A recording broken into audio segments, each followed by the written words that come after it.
Hola, ¿qué tal amigos? ¿Cómo están? Bienvenidos una vez más a este nuevo episodio de Creciendo en la Fe. Primeramente, feliz año para todos ustedes, que este año sea de bendición, que la paz del Señor durante todo este año siempre esté con cada uno de nosotros y que cada uno de los sueños, de los propósitos y los anhelos que tengamos en nuestros corazones podamos entregárselo al Señor para que Él los ponga dentro de su propósito y voluntad para que sea de bendición para cada uno de nosotros. De verdad que en este nuevo año vamos a activarnos, vamos a hacerlo con todo, porque es tiempo de que nos preparemos, de que aprendamos más de la palabra de Dios y que todo, absolutamente todo lo que digamos sea filtrado por la palabra de Dios para defender la sana doctrina de nuestro Señor Jesucristo.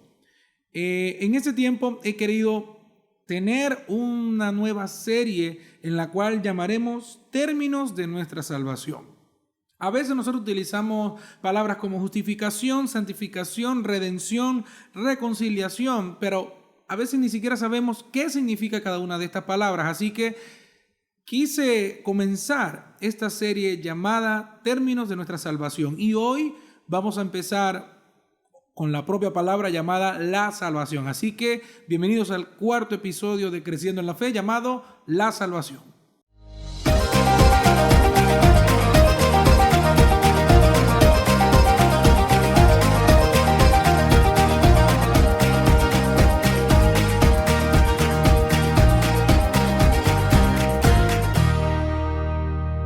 Pues bien, como les decía, es importante que nosotros sepamos los términos que involucran nuestra salvación. Aprendemos qué es la salvación. Hoy vamos a responder 6 preguntas sobre la salvación.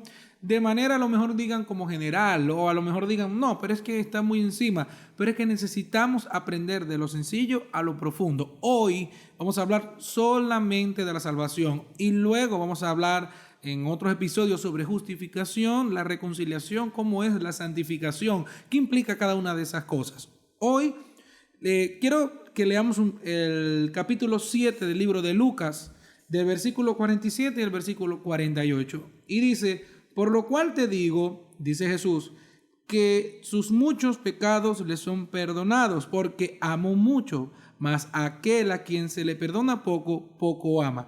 Y ella le dijo, y a ella le dijo, perdón, tus pecados te son perdonados. El Señor Jesús está hablando de la mujer que derramó el perfume en sus pies y lo lavaba.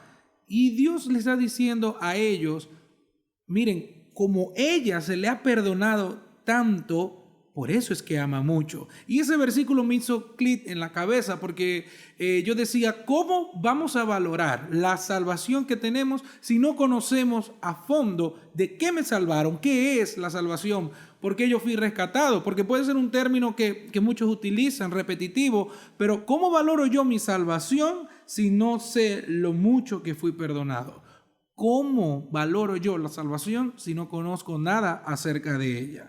Vamos a responder estas 6 preguntas sobre el tema de la salvación. Número 1, ¿qué es la salvación? Número 2, ¿de qué me salvaron? Número 3, ¿cómo me salvaron? Número 4, ¿merecía esta salvación? Número 5, ¿cómo se obtiene? Y número 6, ¿qué hago luego de obtener esta salvación? Y vamos con la primera parte sobre qué es la salvación. En el concepto pleno, nato de qué es la salvación, pues es en sí la solución de un problema grave o la liberación de algún peligro, de alguna amenaza o de una situación difícil. Quisiera leer el capítulo 3 de Habacuc en el versículo 17 y 18.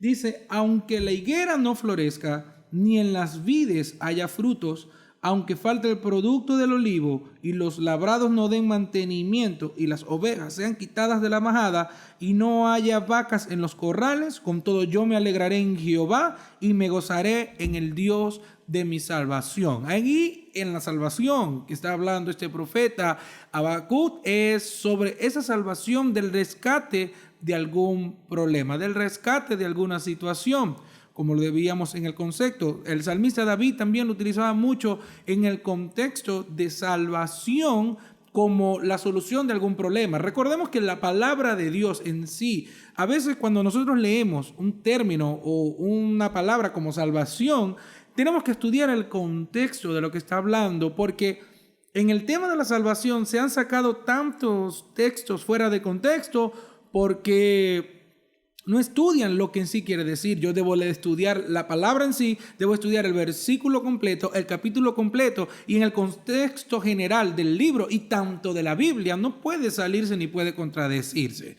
Entonces, para nosotros el cristianismo en sí, en un concepto explícito, tenemos que la salvación es librar de la condenación del infierno por creer en Jesucristo. Ahora, cuando a mí me suspenden a la universidad, por ejemplo, un examen, yo siempre digo, pero es que ya me salvé de esto, porque me sacaron a lo mejor de un problema que yo creía cuando no estudiamos, porque cuando estudiamos queremos salir de eso antes que se nos olvide. Pero aquí nace la pregunta, ¿de qué me salvaron? Porque si no conozco de qué me salvaron, como les decía al principio, ¿cómo valoro yo esta salvación tan grande que Dios me ha dado? Vamos a leer Romanos capítulo 5, versículo 9, y dice el apóstol Pablo, pues mucho más, estando ya justificados en su sangre, por él seremos salvos de la ira.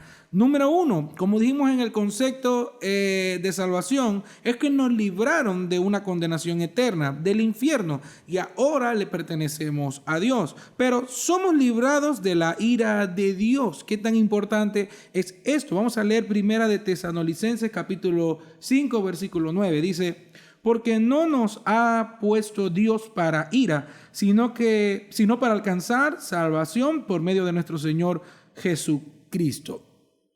¿Qué tan importante es saber esto? Nosotros fuimos rescatados de que la ira de Dios estuviese sobre cada uno de nosotros. Ahora, al Adán y Eva pecar, desobedeciendo al comer del fruto prohibido, se introdujo al mundo el pecado. Dice Romanos 5:12, por tanto, como el pecado entró en el mundo por un hombre y por el pecado la muerte, así la muerte pasó a todos los hombres por cuanto todos pecaron. Es una máxima de la Biblia de que la paga de pecado es la muerte. Ahora, por nuestros pecados, nosotros fuimos separados de Dios. Dios no puede estar donde hay pecado.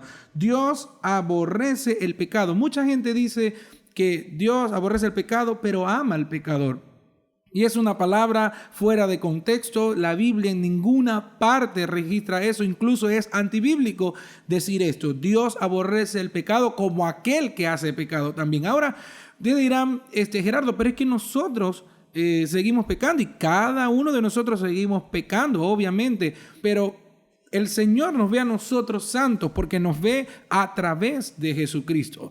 Dios nos ve santos porque nos ve a través de su Hijo Jesucristo, por más nada. Y esto lo vamos a estudiar más adelante en el tema de la santificación. Pero Dios aborrece el pecado, por lo tanto, no podíamos tener paz para con Dios, porque somos pecadores impuros ante Dios. Dice Romanos 6:23, porque la paga del pecado es muerte. A nosotros nos correspondía la muerte, tanto física como espiritual. Pero dice en este mismo Romanos 6:23, en la otra parte del versículo dice, mas la dádiva, el regalo de Dios es vida eterna en Cristo Jesús, Señor nuestro. Tú y yo estábamos condenados para la eternidad, porque el hombre nunca quiere buscar agradar a Dios. El hombre más bien siempre va a querer buscar hacer lo malo. Y vamos a esta tercera pregunta, que es ¿cómo me salvaron?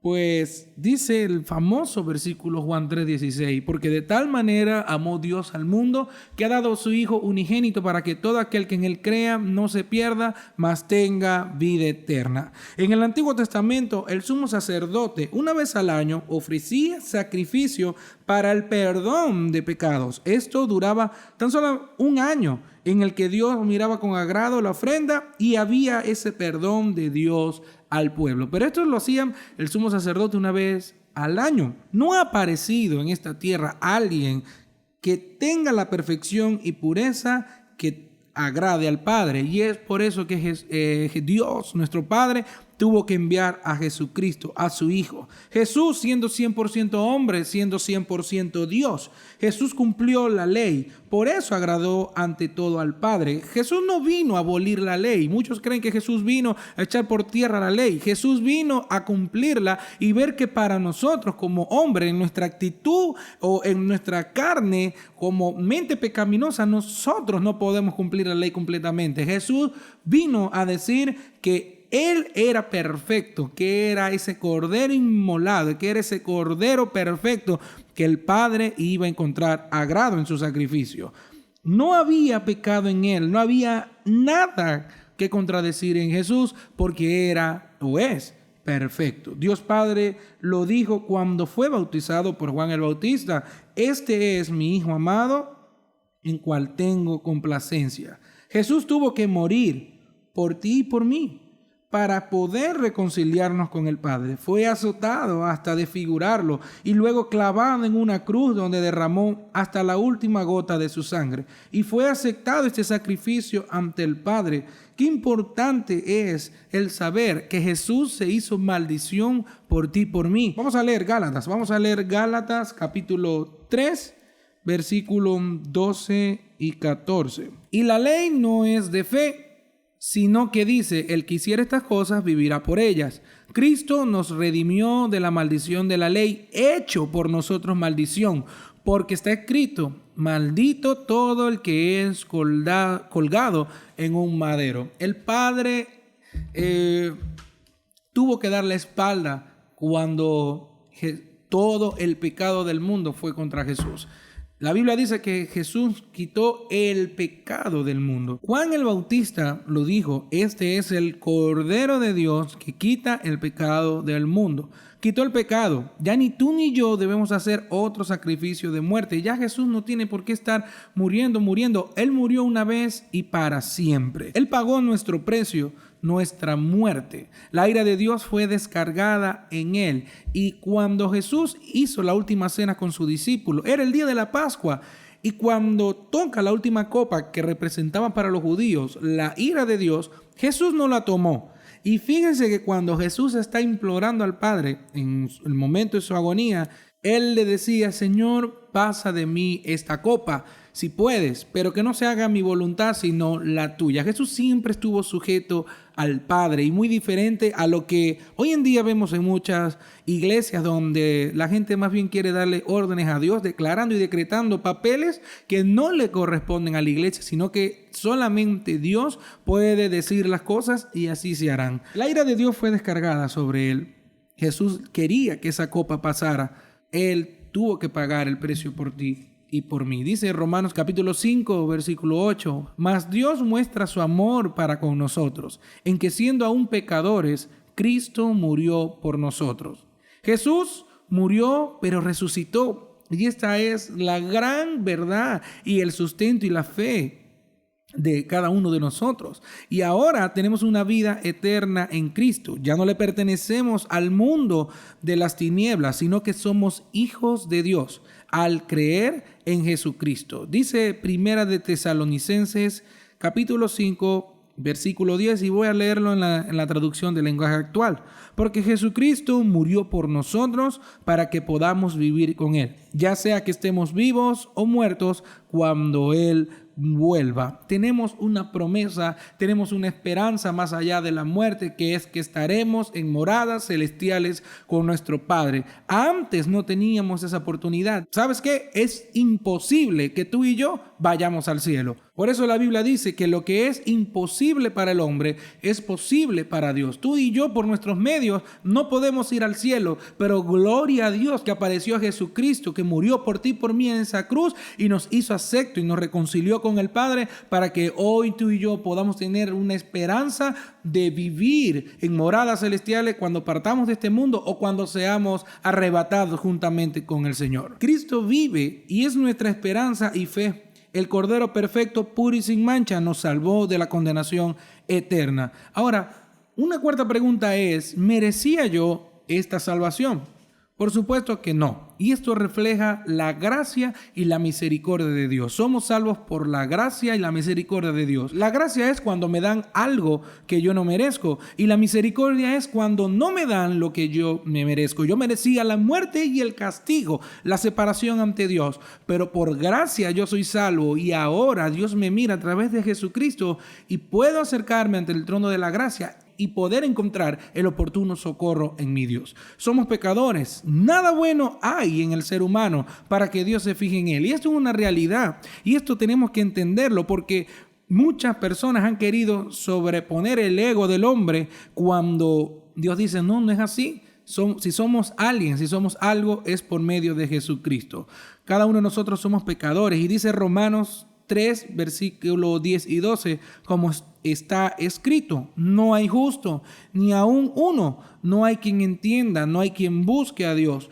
Todos se desviaron, a una se hicieron inútiles, no hay quien haga lo bueno, no hay ni siquiera uno. Y Pablo decía, ¿quién me librará de este cuerpo de muerte? Porque nuestra carne siempre va a querer buscar el hacer lo malo. Y aquí entra un punto delicado de lo que es nuestra salvación, porque todo es por gracia y misericordia de Dios. Esto es por la voluntad de Dios. Dice Efesios 2:8, porque por gracia sois salvos por medio de la fe, y esto no es de vosotros, pues esto es don de Dios. Esto no es de vosotros, dice Pablo. Esto es un don, un regalo. Esto es algo que Dios ha ofrecido. Y fíjense la cosa, que es que viene de Dios para el hombre, no viene del hombre para Dios. La salvación es del Señor completamente. Ahora, vamos a la pregunta 5. ¿Cómo obtengo yo esta salvación? Y esto es por medio de la fe en Cristo Jesús. Vamos a leer Romanos capítulo 5, versículo 1 y 2, y lo voy a leer en la Nueva Traducción Viviente. Por lo tanto, ya que fuimos declarados justos a los ojos de Dios por medio de la fe, tenemos paz con Dios, gracias a lo que Jesucristo nuestro Señor hizo por nosotros. Debido a nuestra fe, Cristo nos hizo entrar en este lugar de privilegio inmerecido, en el cual ahora permanecemos y esperamos con confianza y alegría participar de la gloria de Dios. Ahora, hay algo que resaltar. El Señor es quien produce en nosotros el querer como el hacer. El Señor, por medio de su Espíritu Santo, es el que va a producir en ti y en mí esa hambre y esa necesidad de buscarle.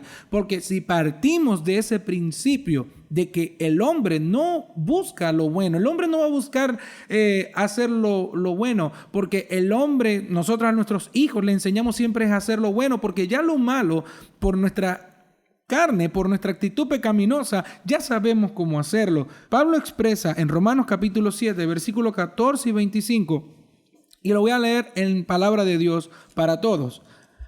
Así que todos sabemos que la ley es espiritual, pero yo no soy espiritual porque el pecado tiene poder sobre mí. Oh, Pablo, ¿cómo vas a decir eso?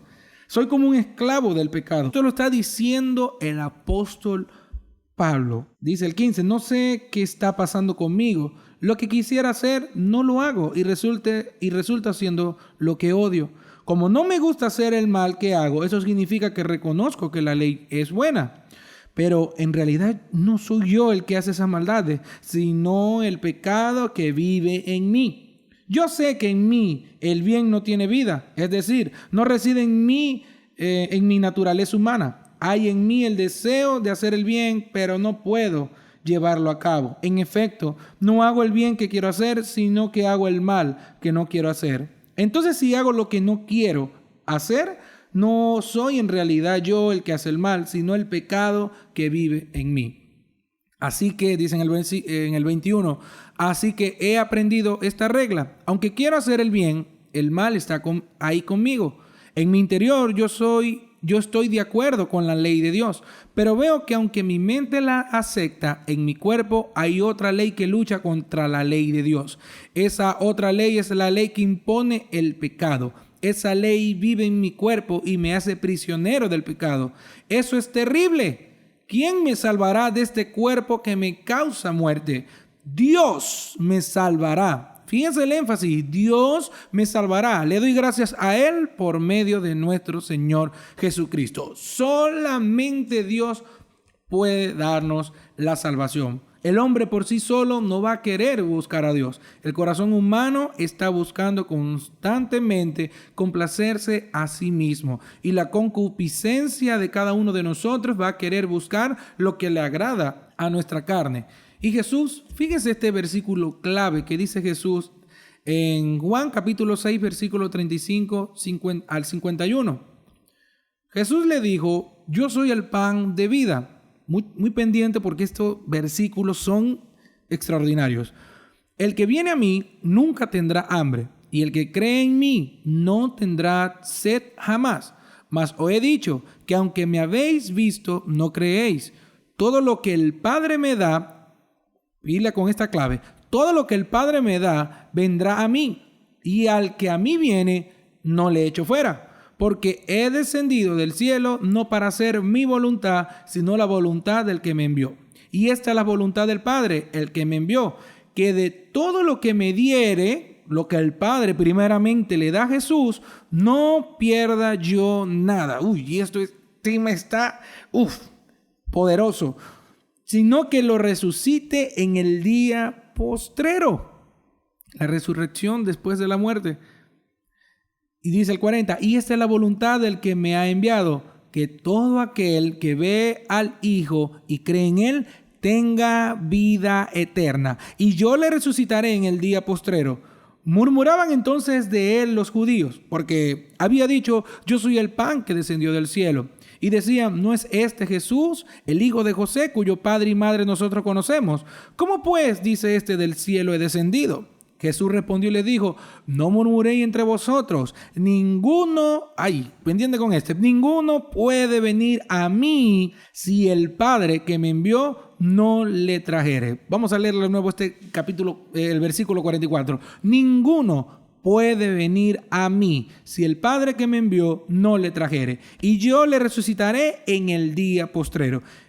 Escrito está en los profetas, y serán todos enseñados por Dios. Así que todo aquel que oyó al Padre y aprendió de él, viene a mí. No que alguno haya visto al Padre, sino que aquel que vino de Dios, este ha visto al Padre. Está hablando de Jesús.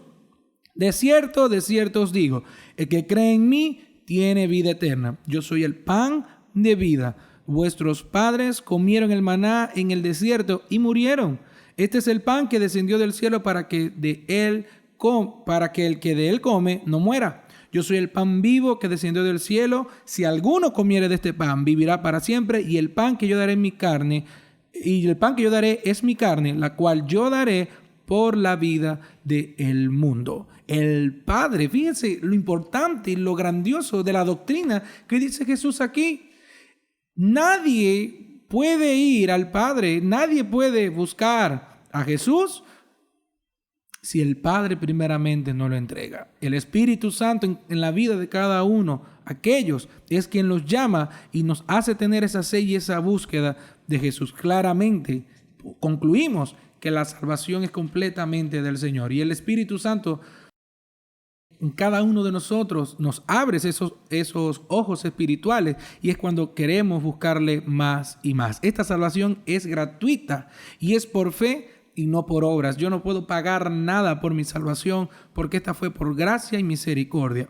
Ahora, la última pregunta: ¿qué hago luego de obtener esta salvación? Primeramente, ser agradecido. Debemos vivir conforme a la palabra de Dios. Dejarnos que en cada uno de nosotros podamos ser guiados por su Espíritu Santo. La salvación, el ser hijo de Dios, esto va a producir en cada uno de nosotros obras. Obviamente, la salvación no es por obra, pero una persona salva se va a reconocer por sus obras, por sus frutos. Dejar de complacer mis deseos y vivir para Dios.